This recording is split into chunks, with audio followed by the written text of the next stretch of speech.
Hi, my name's Heather and I'm a 30-year-old woman. About a year ago, I realized just how toxic the relationship that I was in was. Thankfully, I had the best sister-in-law in the world to help me navigate that and help me get out of it. Not only did I manage to get out of that relationship, but I also managed to get some well-deserved revenge on my ex-husband. Let me tell you a little about my relationship with Colin. Colin and I met when we were in college. We were seniors at that time and we had a common elective. We got along well, so we went on a few dates before we decided to make our relationship official. Colin was pretty much the best thing that happened to me then. I was struggling a lot with the fact that I was so far away from home, and even though it had been years since I moved to college, I hadn't had any real friends to make me feel better about the move. Being with Colin made me feel better about being so far away from home, and I guess I just got used to that feeling. I never wanted to go back to feeling alone, so even when things between us got bad, I continued to stay with him. When I say things changed between us, I mean that Colin began to get really controlling. He began monitoring everything I did and everywhere I went. If I ever thought that I'd end up making a few friends after I graduated from university, I was severely wrong. If I wanted to interact with someone, Colin had to meet them and approve of them. I could barely even interact with my colleagues at work because Colin did not approve of them. And if he found out that I was talking to them, he'd get mad at me and get really verbally abusive. Eventually, I had to give up working. I became a stay-at-home wife. I was even more miserable than I was before. If I didn't do what Colin wanted me to do, I'd have to hear a lot of yelling from Colin. At some point, I practically became Colin's maid instead of his wife. He'd barely spoken to me, and when he did, it was either to give me more orders or to yell at me, neither of which I wanted. I still bore with it because as the days went by, my savings depleted and I was becoming increasingly dependent on Colin. I had no way to leave and no one to lean on. Even when it came to our marriage, Colin was adamant about having a courthouse marriage instead of the big dream wedding that I had in mind. The only person I could talk to was my mom over the phone. One particular day, I was scrolling through my reels when I happened to come across this video of a woman sharing how she managed to get out of an abusive relationship. That got me thinking about my younger sister, who had also only just managed to get out of an abusive relationship. It had been really difficult for her. And I realized then that I wanted to be able to help those that were in her position. So when I got on a call with my mother later on, I told her about the idea I had to run a non-profit organization that would help victims of abuse get out of their abusive relationships. And my mom was overjoyed with the idea. She proposed investing in my business and even told me that she had friends who would love to invest in that. I remember feeling like I was on cloud 9 all day, although I knew that I shouldn't have been so happy considering I hadn't run that idea by Colin. However, it turned out that Colin had overheard my conversation with my mom, and the next day he brought it up with me.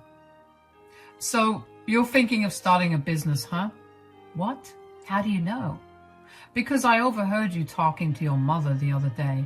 What is this business you want to get into? I was watching my reels the other day, and there was this lady who was sharing how she struggled to get out of a very abusive relationship, and that got me thinking about my past relationships. You know how my sister had also been in an abusive relationship. I literally do not care about that. Could you just skip to what the business you want to start is about? That's what I'm trying to tell you, though. I wanted to start a business that would help victims of abuse to get out of their situations. So what? You're going to have them pay you? What? No, if they had the means to get out of those relationships, they definitely would have. I want to provide them with services for free. It'll be a non-profit organization of sorts. Huh. Then what's the point of the business if you're not going to earn anything from it? The point? Are you not listening to me? The point is to help those in need. I want to be able to do good for others. And who's going to help you start the business? My mom said that she would help, along with some of her friends who would love to invest in my business. So you thought you could just start this racket without me?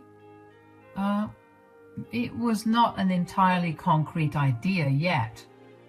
I want a part in this business. What? Why? Why not? Sure, I'll earn nothing from it, but at least I'll grow a good reputation through it. I mean, I have a good enough reputation now, but this will boost it up really nicely. I don't think it'll be right for you to join. Oh, why? Do you think that I'm not capable of running a business? No. Oh, so then you think I'm abusive? Is that it? Do you think that?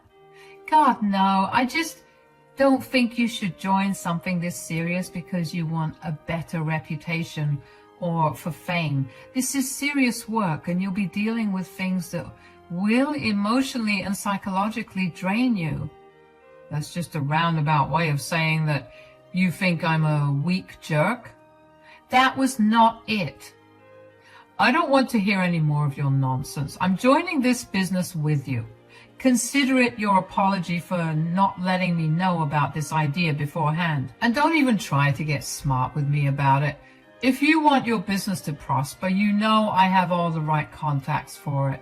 If you try to screw me over, I will make sure that your business will fail and that your name will be tarnished. So am I going to be a part of the business with you? Yeah, of course. I cannot even begin to tell you how upset I was with Colin for involving himself in my plan. I knew that having Colin involved would mean that my idea would definitely take off, but it would come at the steep price of not having any form of independence at all. I didn't want that, but I couldn't give up on the idea of being able to help those in need. Over the next few months, Colin and I began developing a solid plan to start our business. Colin came from an affluent family, so that meant that he had a lot of connections within the city. We managed to get our business up and running pretty quickly. My mom and her friends did as they promised and invested quite a bit in the business, and before I knew it, the company began to grow rapidly. Nothing brought me greater joy than being able to help so many people in need. As the company grew, we began to employ more people, which meant that Colin and I weren't handling everyone that came to us. I began to notice how a lot of people who worked with Colin began to shy away from our services, so I'd always swoop in and regain their trust. I tried to talk to Colin about it, but he would never want to listen to me. Eventually, I ended up picking up after Colin's work while juggling my own. Of course, I had no problem with that, because all I cared about was helping those in need. But I made sure to keep records of everything I was doing. Even though we were working really hard at the company, we were not earning any money out of it. That meant that Colin still worked his regular 9-to-5 job, although being a part of the company earned him a lot more credit in his company, and he was given a raise which allowed him to work fewer hours so he could focus on helping various victims through our company. Even so, Colin would come home exhausted every day.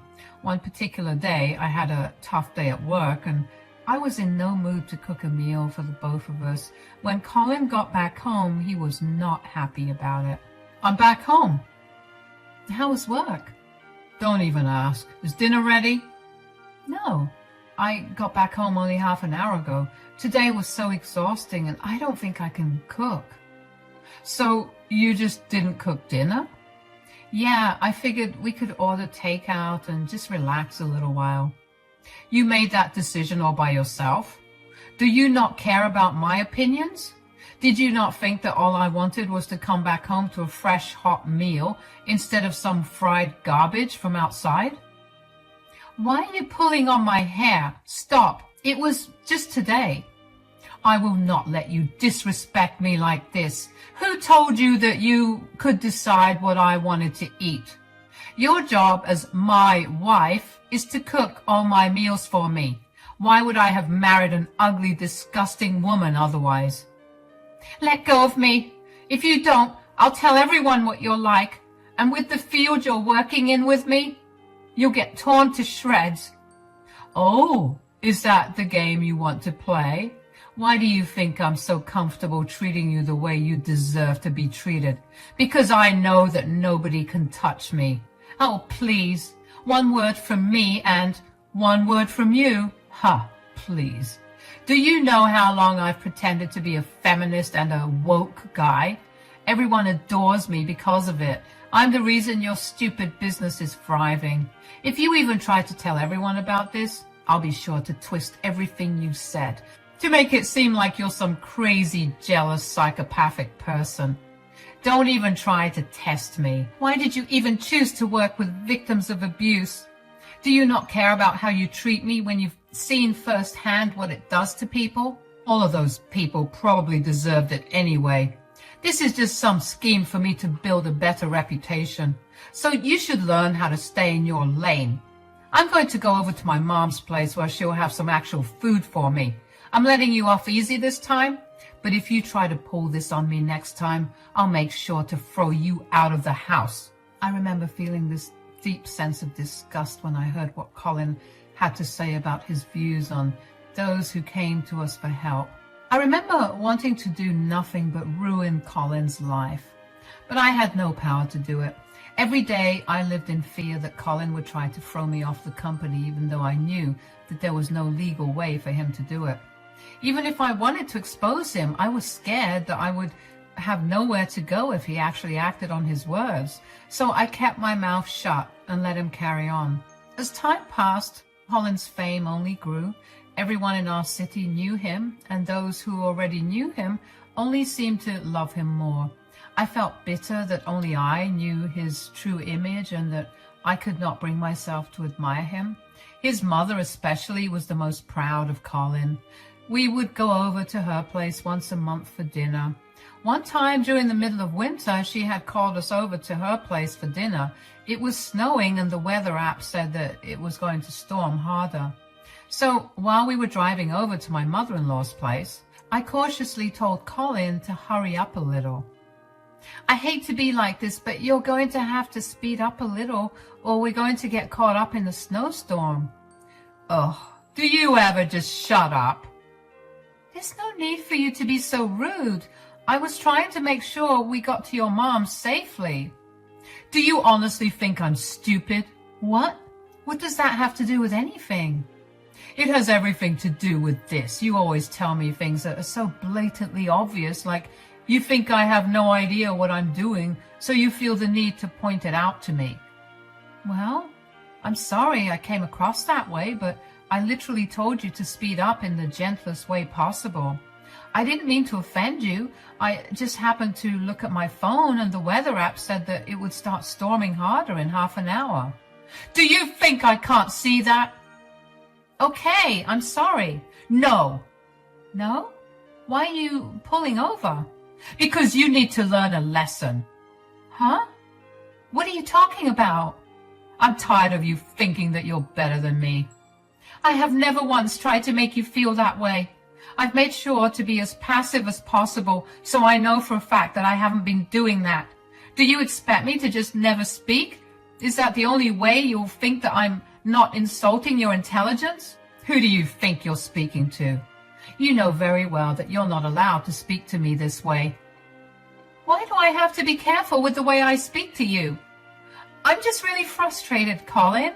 Why do you always take everything I say as an insult to you or your personality?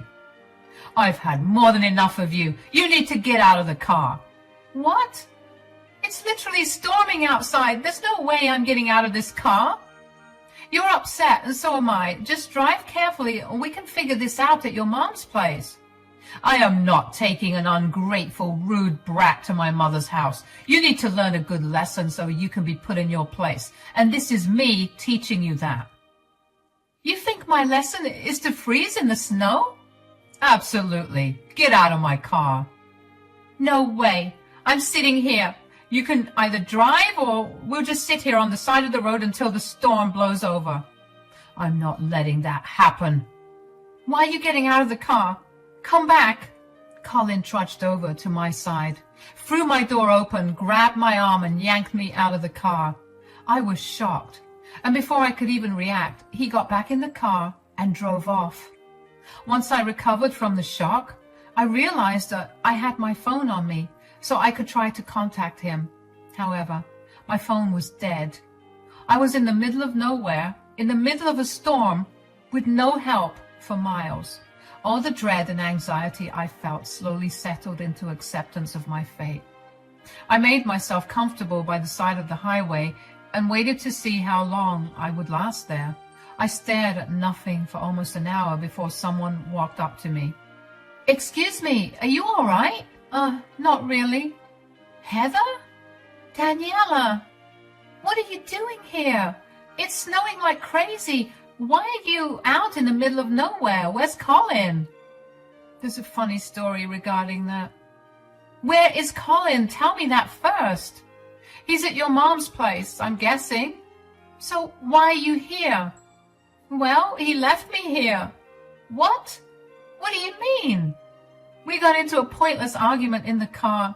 Colin got mad and decided he needed to teach me a lesson to put me in my place. What? What are you saying? Isn't Colin really passionate about treating women equally and with respect? That apparently applies to every woman but his own wife. Wait, so this has been going on for a while. I'm so sorry. I sound a little stupid right now, but this is a little mind-blowing to me. No, I get it. I see what he does on a daily basis at work, so even I would be shocked to hear that this was his real side. But yes, he's been this way since the start, really.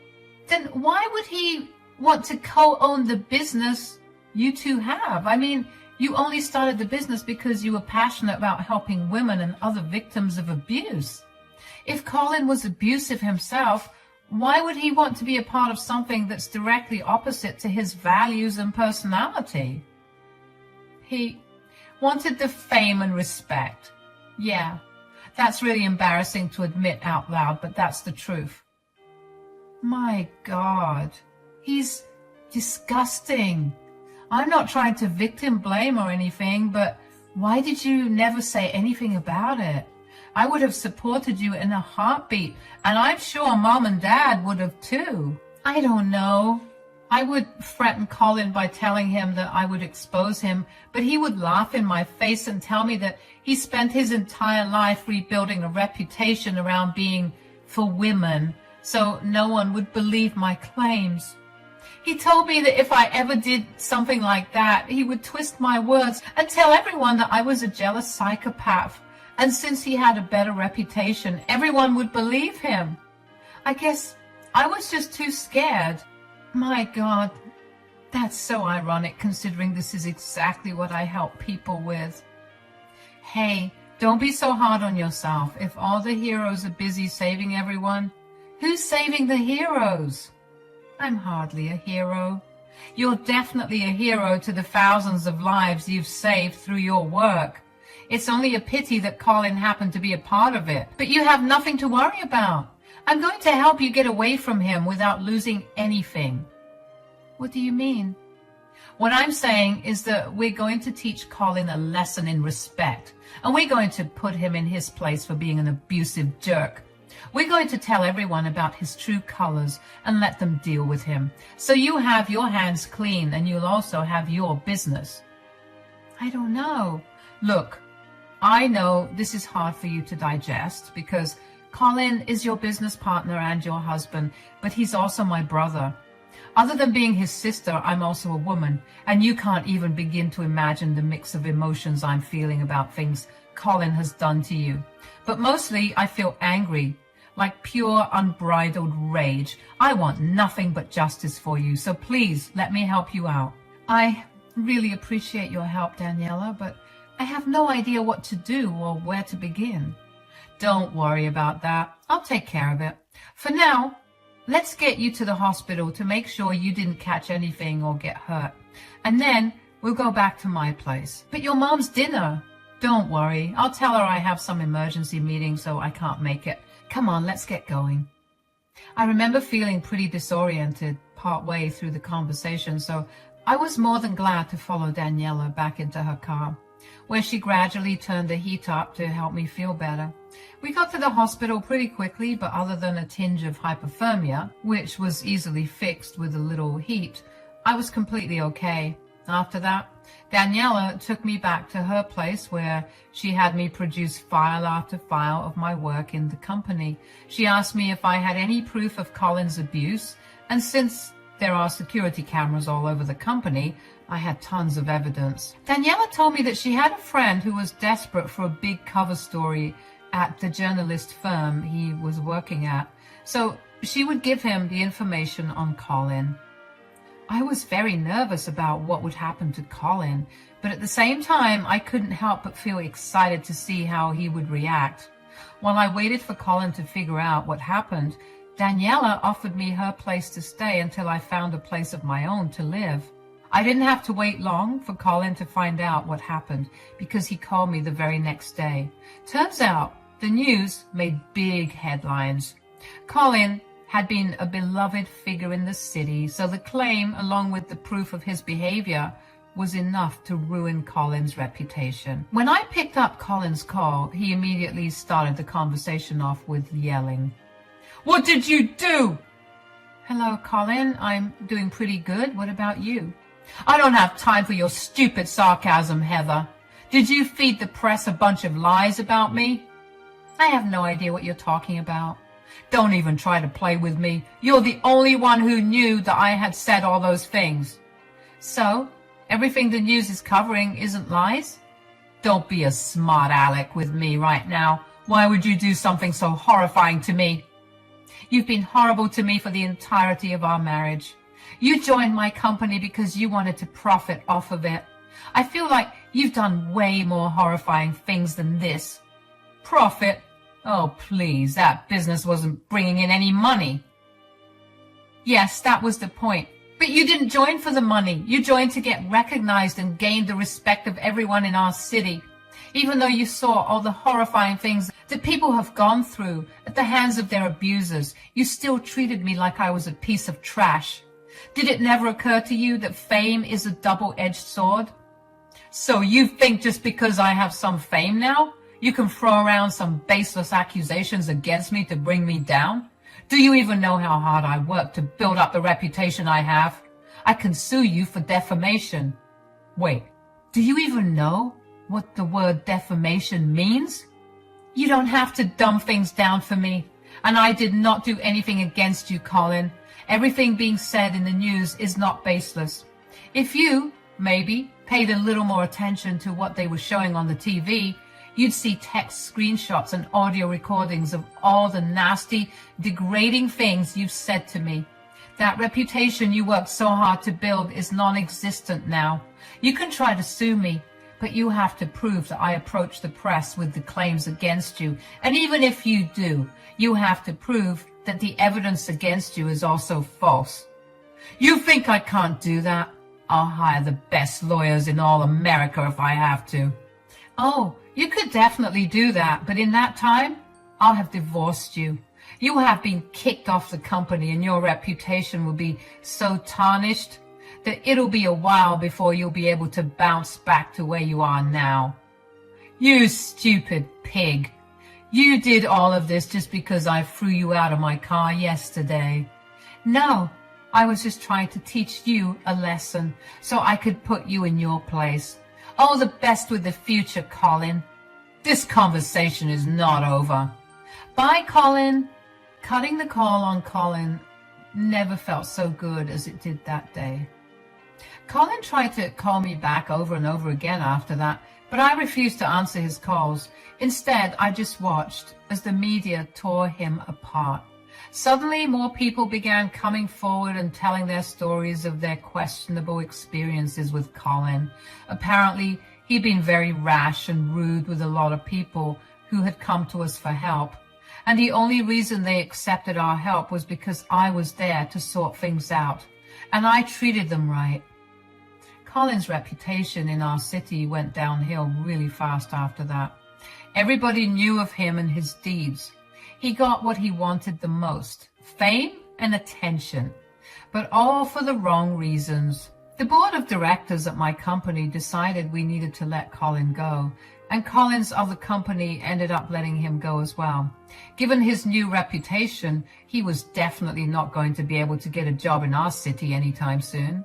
Colin was obviously very, very angry about everything that happened, but I blocked him, so I didn't have to know anything about his anger. I continued to stay with Daniela, who helped me find a good lawyer to file my divorce with. Colin eventually figured out that Daniela had been helping me, and he raced over to her place to give her a piece of his mind. He found me there, but thankfully Daniela quickly shut the door on him before he could set foot in the house.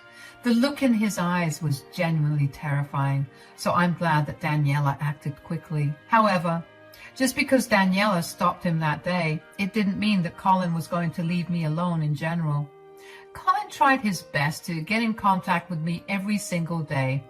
Every time he saw me, he would run over to me and get in my face before yelling all sorts of profanities in my face and telling me how I had ruined his life. It got to a point where I couldn't leave my house without worrying for my safety. After a lot of consideration and deliberation, my lawyer and I filed for a restraining order during the course of the divorce. Thankfully, that stopped Colin from harassing me constantly. The divorce was difficult, to say the least. Colin tried to sue me for defamation, but like I said, I had no contact with the media, and I did nothing to sabotage his reputation. Once Colin realized that the defamation case was going nowhere, he decided to fight every single thing in the divorce, down to who got ownership of our toothpicks and chopsticks. I made sure I got what I needed and what was rightfully mine, but for the rest, I just let him take it. Aside from that, Colin quickly became an outcast in his own family. Nobody wanted to be associated with him. The very people who loved him and were proud to be related to him abandoned him. They all felt cheated that he was so capable of being so horrible to his own wife. They reached out to me and apologized profusely for not seeing any warning signs. And although I never thought it was their fault, I did feel grateful that they had it in their hearts to reach out to me. Colin ended up struggling a lot after the divorce. He blew almost all of the money he had on hiring the best lawyer he could for the divorce. His family refused to help him out, and he struggled to find a place to keep all the things he desperately fought for in court. We pretty much broke our apartment's lease as soon as the divorce was filed, so Colin had no place to stay for a long while. Daniela and I have become nothing short of best friends. I found a good paying job and moved out of Daniela's place after staying with her for 2 months out of sheer fear that Colin might do something to me. But the divorce was finalized 2 weeks ago, so Daniela and I had gone out to celebrate. We meet up quite frequently, and I'm glad that Colin's actions did not ruin my relationship with her. I managed to also get a permanent restraining order against Colin, so I sleep a lot better at night now. Things are finally looking up for me, and I'm so excited to see where life is going to take me from here on out. Thank you for listening to my story.